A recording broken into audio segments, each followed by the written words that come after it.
Okay, so welcome back. And in this section, we're going to talk about kind of getting the colors of your flesh tones and everything a little bit better. Now, there's a couple of different ways of doing this.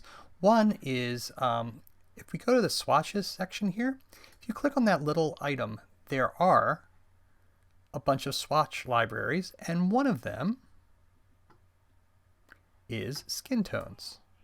So you can use that as a way to kind of get things started.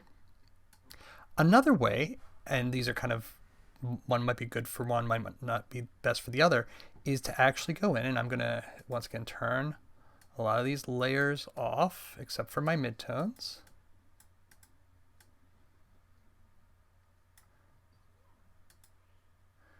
And get the highlights there. And then for the midtones, I'm going to flip this. Now, something that you can do, and I've got this selected, if I go over to my color picker,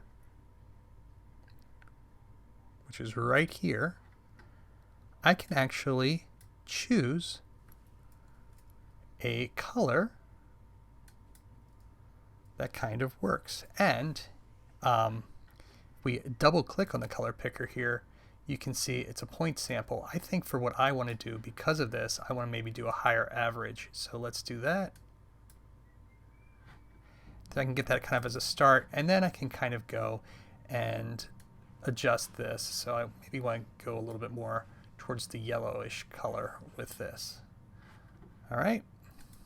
So that is how you can get some flesh tones. Now let's talk about the next one, which we'll go into here, so we can get our highlights. And if I open up my swatches here, I can actually drag this swatch over, so I've got that as a selection. So now, and we'll drag the swatches out just so it's sitting there, going into our layers, and now if I turn on my highlights here, I can select those, click on this, which is the same color, so now it's the same color as the midtones.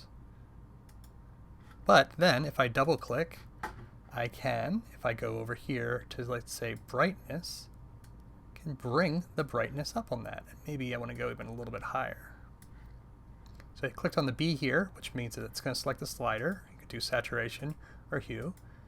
And then I just brought that up. And I can do the same thing with my shadows.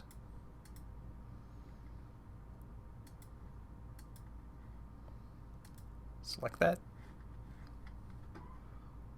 click on there, double click, select brightness, bring my shadows down, hit OK, and now if we look at this, we'll turn everything else on so it's not scary. You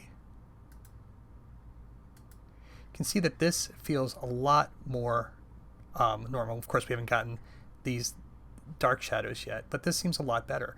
If anything seems like, let's say that this shadow seems like it's a little bit too hard, I can always select those and then go into my opacity and soften it up just a little bit. So that's another way of doing things. Now, of course, be aware if there is some overlap with your shadows, it might show that. So not always a perfect option, but always something to kind of consider. In the next section, we'll talk about how to make this look even a little bit more interesting by adding gradients. We'll start with the eyes and just talk about a little bit other places as well.